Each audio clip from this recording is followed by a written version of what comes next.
Thank you, Tim. Well, it's a privilege to be here. I get to go to a fair number of these shows, and I got to be very honest. This is a very impressive turnout for your first meeting. Congratulations to all of you. So I'm very impressed. As I was listening to Tim speaking about collaboration and working together, I actually thought I was listening to my own CEO talking about Premier, because it's exactly what we're all about at Premier. When I was talking with Carly and Steve, they asked me to kind of bring you up to speed on what GPOs are, what we do, why we're there, but also talk about the collaborations that we have and how we could possibly work together going forward. So I don't want this to sound like an advertisement, but there will be a little bit of that in there. And with that, first off, how many of you use GPOs today? Not too bad. How many of you use more than one GPO? Okay. All right, good. We'll talk about that as I go through this. So just to get started, I have to say I can't see the slides, so I have to look at this stuff here. What is a GPO? What do? We actually try to use the combined purchasing volume of all our members to negotiate contracts on your behalf to use. Now, when I say that, it doesn't mean you have to go and use these contracts. No, there's a selection that you can pick from, and should you like to use them, it should save you some money. We work with manufacturers to reduce costs, and we do that in a number of ways.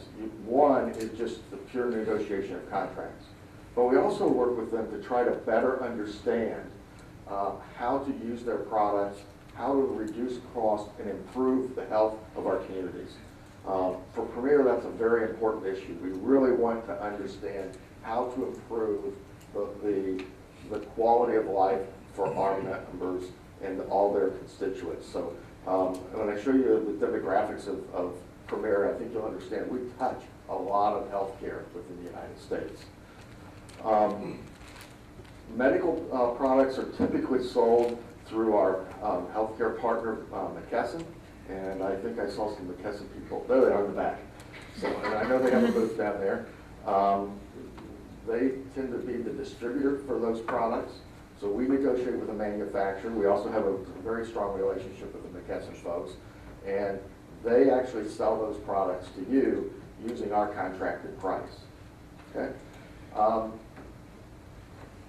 After you become a member of Premier, our agreements are available to you through McKesson. I can honestly tell you that no one group purchasing organization has the best price on everything. Now, if you look at it as an aggregate, there are some that are going to stand out over others. And I'd like to think we're one of those, and from our market intelligence, we are. I'm probably a little biased since I work for them, but I got to tell you, before I came to work for Premier, I worked for two different healthcare systems, both of which were owners of Premier. And I actually brought one of those healthcare systems into Premier as an owner. So I did all that due diligence. I sat in your shoes and had to figure out which GPO I needed to use. And I've done that twice in my career. And the first time I brought 4 hospitals together to do that. The second time I brought 6 hospitals together to do that. That ultimately turned into 38 hospitals. So, I've had that experience. I also started up an affiliate program with one of the hospitals I worked with. In that place, I had 28 hospitals that worked for me, so it's kind of similar to what Julie Prokop down here does, and I'll explain that relationship as we go along. So I do encourage you, if you have a question, if I've said something that just doesn't make any sense, wave your hands, say something, ask questions. I'd rather this be an interactive dialogue than me giving a lecture. It's not a lot of fun to give lectures. It's a lot more fun to answer questions and make sure I'm telling you what you want to hear. A little bit about Premier. Premier, we consider ourselves a healthcare alliance. We have 2,500 hospitals across the United States. We have about 78, actually we're over 78,000 other healthcare organizations across and that can be anywhere from a single doctor's office to a long-term care chain of nursing homes. And that's the world that I work in. I'm responsible for the relationships through our owners with those 78,000 members. We are the nation's largest repository of clinical data. We have a company called Informatics. We collect clinical data and work to figure out ways to improve clinical outcomes using our products that we have contracts on. So if you think about it, we can actually take the products we're buying, compare that to the outcomes the patients have, and say, was that a good idea or wasn't it? We were involved with CMS in the pay for performance for hospitals. We actually did all the data analytics for the CMS to do that. So we're very involved in that. We see that as our future, more so than even the GPO. We also have this, what's considered the gold standard of code of conduct. Now, why is that important to you? Our code of conduct tells us how we behave with you as a member and how we behave with our suppliers and what we're allowed to do. So, for example, one of the parts of the code of conduct says, I can no longer own any stock in any company that we do business with. So when I came to work for Premier, I had to get rid of any stock that I had with any company we did business with. We also are very transparent. We do make money off of your purchases. I'm not going to lie to you. That's how we stay in business. Our admin fees, as we call it, administrative fees, and that's what the government looks at them on it as, is 3% or less on every transaction. According to the government, to stay within the safe harbor so that we're not doing fraud and abuse under Medicare, we have to do 3% or less. We can actually do more than 3% as long as we report that to you. Well, our code of conduct says we will do 3% or less, and we will report it to you. So if you are a member of Premier, every year you will get a report of what went through us and how much money we made from that. So it's complete transparency. We don't hide anything. We've been the recipient of the Malcolm Baldrige Award. I don't know if you know what that is, but it's a leading award on quality improvement. And we were the only GPO that's ever won that award. We've also been talked about with the most ethical companies. We've won that award, I think, 4 times in a row. And we have a very good environmental program. So if you're interested in environmental purchasing, we have a program that will fit that for you. So how are GPOs different? What makes one GPO look different from the other? Well, one of them is being able to work in the various classes of trade. You'll have some GPOs that are very dedicated to long-term care. You'll have other GPOs that are very dedicated to hospitals. We started out as a hospital organization, but mostly integrated delivery networks, which own a lot of other things besides hospitals. The last place I worked, we had 80 physician practices. We had 2 or 3 surgery centers. I think we had 5 imaging centers. We had an ambulance service. So all of that fell under our umbrella. So as Premier evolved, we really started focusing on those alternate markets to grow our business. And as you can see, we've done that pretty well. So we actually have dedicated staff working in that environment. A lot of GPOs don't. They just combine it all into their acute care and hope for the best. Volume. Does volume really make a difference? With all our members, we have $38 billion of contract purchases a year. When I started, we were probably down around, I think it was 19, so that was in 2004. On the continuum of care side, the side I work on, when I started, it was $2.2 billion, and we ended our fiscal year, which is end of June, at $7.1 billion. So we've rapidly grown and really done a good job there. Ability to move business, what's that mean? Well, as a supplier, you want to know that the contracts that you're writing with Premier are going to drive value to them. They want more market share. So the ability to show our members that there's a good opportunity is important to the suppliers.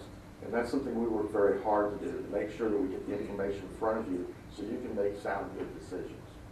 So that's part of what we have to do. So part of that's making sure you can find the contracts easily. So we have a tool called Supply Chain Advisor where you can actually go in online and look up things either by manufacturer or catalog number even. I'll have to tell you, it's not the easiest tool to use today, but we continue to make it better and better. And you can find what you're looking for there. And then we have the Solution Center, which is an 800 number. If you can't find what you're looking for, you can call them. We have Julie Prokoff with Health Enterprises. You can call her. The McKesson reps are always there to help you. So there's lots of ways to find out information. The other thing is contract coverage. We have over 1,800 contracts for you to pick from. So a lot of them you won't even want to use because they may be hospital focused, but they're anywhere from supply contracts to service contracts. If you ever need translation services, we have a contract for translation services. If you ever need employee background checks, we have a contract for employee background checks. So there's lots of things in there that you can do besides buying a Band-Aid. This gives you a little idea of the growth that we've had just in my world, the continuum of care world. When I started, we had just a little under 35,000 members, and we will probably finish out the year at 81,000. And I already told you about the growth in the volume. We went from 2.2 to 7.1 billion since 2004. This just kind of shows some of our high levels of membership and what we're growing. The thing I really like about this is the important thing to a supplier is increased contract usage, right? So that's what drives better pricing for us. Our membership is growing about 7.3%. Our contract uptake is growing about 15%. So we're actually getting more and more contracts in their use. That tells me a couple things. One is, as a member, you're finding value in our contracts, or you wouldn't use them, because there's nobody holding a gun to your head saying, you gotta use this contract. It's, you look at it and it's a value to you, use it and save some money. So growing like that tells me there's value in the contracts. We continue to grow that, and this has been going on now for the last 7 years, that kind of growth. So let's talk about relationships. It gets a little complex. With Premier, we have organizations that own us. They're healthcare organizations. So Health Enterprises is one of those owners. Julie Prokoff is here representing that and has the relationship with EMS Redline. EMS Redline came to Julie and ultimately Premier and said, how can you help us with your purchasing power? How can you collaboratively work with us to reduce costs? And Julie was able to demonstrate how they can do that. So Julie's kind of in that middle part, along with EMS Redline. Now, the nice thing about the way we're set up is we recognize as Premier that we don't always bring the right mix of products for the groups that we're working with. So when we don't, we allow and expect Health Enterprises or EMS Redline to do some of their own contracting to fill in those gaps. And I think EMS Redline has done a really good job of doing that when you look at the suppliers that were here today and last night. So that they've really mixed that with our portfolio to combine the best purchasing power they can bring. So it's really talking about that collaborative effort and how you can work together to drive cost out of the system. Does that make sense? Any questions? Quiet group. Must have had too good a time last night at the reception. It was a good reception. Contract portfolio. As I mentioned, we have this strategic partnership with McKesson to work with us and drive costs out of the supply chain. We have a contract process. So when we contract with the supplier, it's very much driven by the members. We actually have committees made up primarily of our owners, and they said we have 200 owners that are health systems across the country that tell us what we should be contracting for, and ultimately making the decision of who we contract with. So as we are doing a contract, and by the way, Julie sits on one of those committees, and she actually chaired it for a while. She's able to bring to us, from working with EMS Redline, what is it that Premier should be doing differently to drive value to you? And I can tell you Julie's pretty vocal on the committee, and make sure we know what those concerns are. But that's what drives our purchasing decisions. And we have to have a 2/3 vote from that committee before we'll even award a contract. And they tell us who to award it to. Now, we'll bring them suppliers and say, this is what we think we need to do. But ultimately, it's their decision to decide who we award it to. So it's a very member process-oriented process. I think we have about 22 different committees now. So we have specialty clinics and lab, alternate site. We have OR clinic, we have nursing. So we have facilities, lots of different committees there. When it's beneficial to us, we will leverage our volume in acute care to drive costs for all the rest of the places. But there's times where acute care doesn't use that product. So we can't use their leverage, so we do it on our own. And that's why the volume growth that we've seen in the continuous care world is so important. Getting that 7.1 billion really drives a significant interest in suppliers. Our agreements are typically 3 years. A lot of times those 3 years have locked-in pricing, so you won't have a price increase during that 3 years. Or if there are price increases, they're set so that you know what they would be. And they might be an annual increase with a percentage cap. The advantage of 3 years over maybe 1 year is sometimes making product changes is hard. We particularly see that in the hospital area, but you know, sometimes clinicians just don't like change.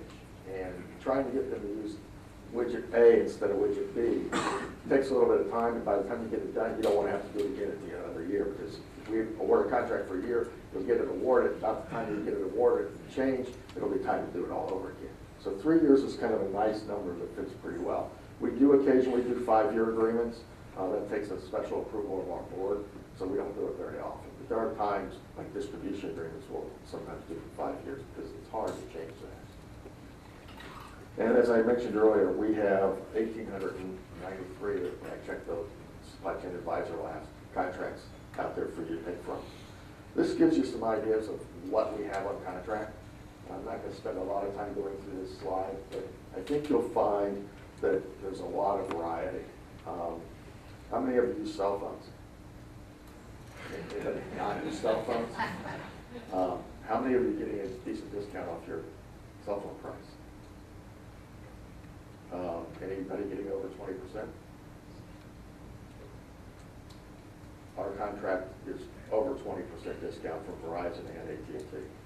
So if you're interested, see Julie. But that can be a real driver right there. But that's the kind of thing we do. We may not contract with every company out there. So as I said, we have a contract with Verizon and AT&T. We don't have T-Mobile. So we actually looked at T-Mobile and some other small carriers, and ultimately the committee process said, you know what, there's not a compelling value coming from T-Mobile, so don't award them a contract. We don't want to award a contract to somebody that's not offering the discounts that we think are appropriate for us.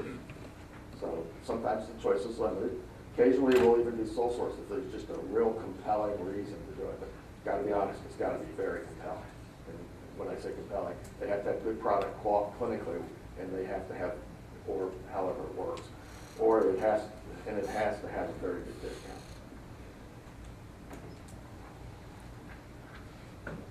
The premier contract structure.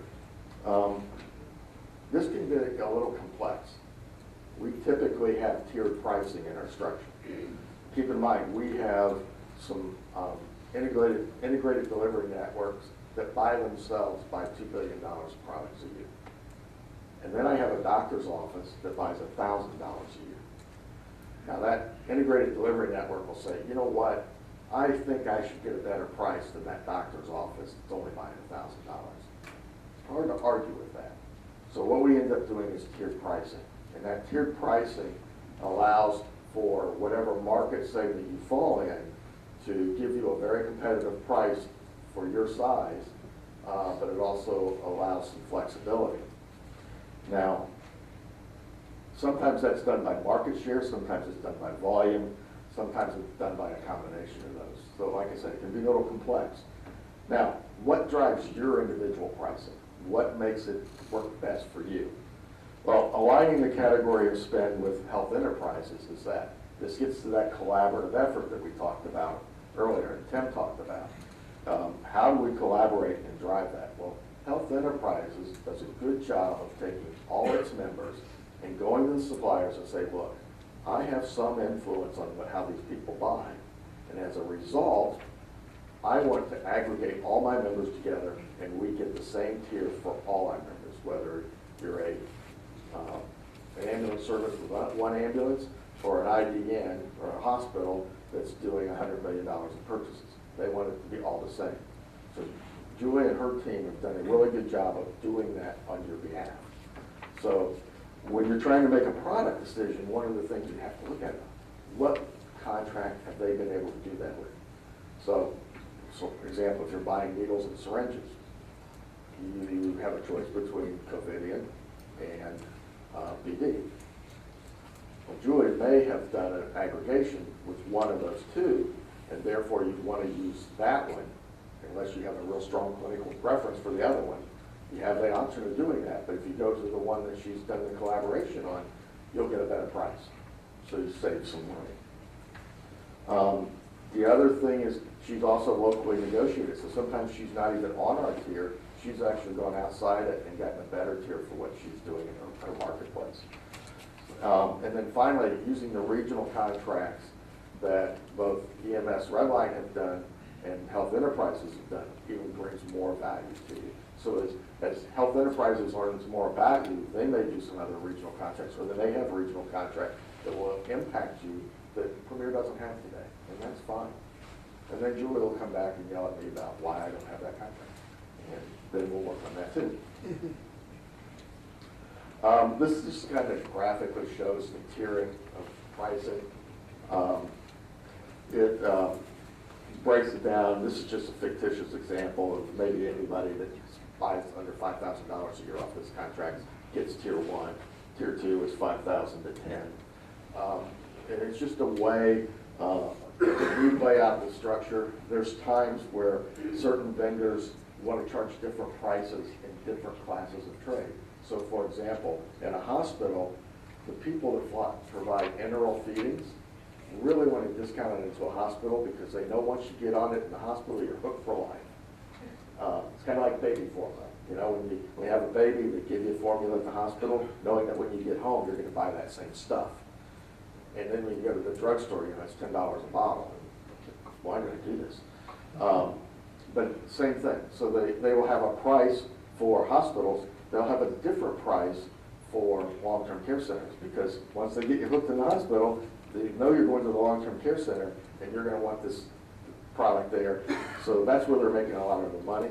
Now, our price will still be better than what that long-term care center can buy it directly on their own. But it still might have a differentiation. So we use these tier pricings to define those kind of things as well. So, why belong to more than one GPO, or why wouldn't you want to belong to more than one GPO? I can tell you in my career, I started using GPOs in the early 80s. And that's when GPOs really were formed and they were all hospital focused. And I started using them and I belonged to, the average back then was 2.2 GPOs for every hospital. And I was one of those that belonged to 2. And I did that for a number of years. And finally I realized that what I was doing was making a lot of work for myself.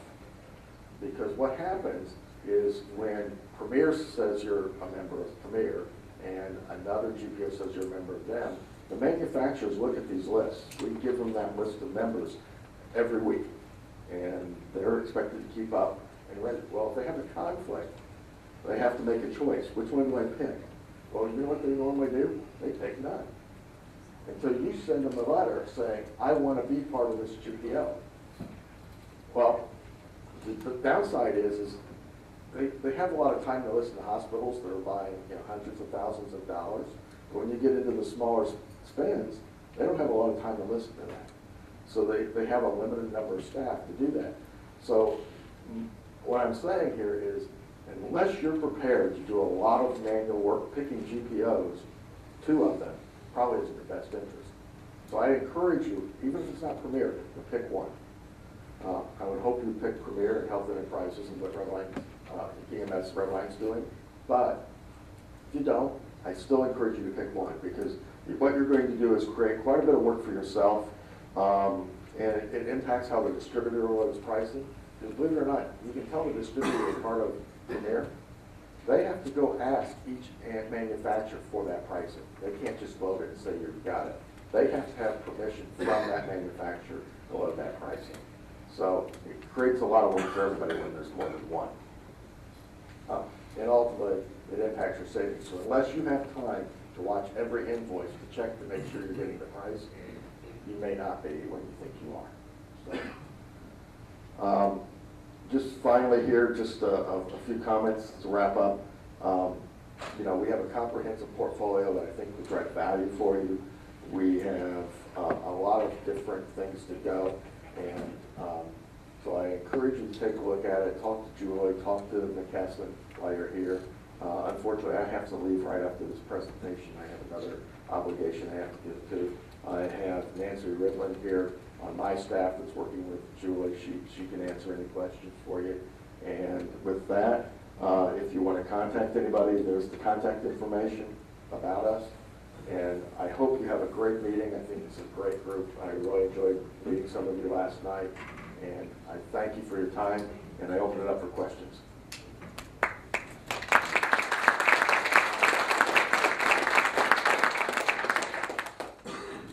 Oh, come on, there's got to be one question. Some comment was made earlier. I'm still trying to wrap around your relationship with all these group here. I'm not going to figure that out. But as an end user, I figure how much time I would have to devote to actually getting that benefit. Right. How would I know that? How would I know that? Okay. Did everybody hear his question? Okay, I'll try to paraphrase. He's asking how much time will he have to spend to try to understand the benefit from the program.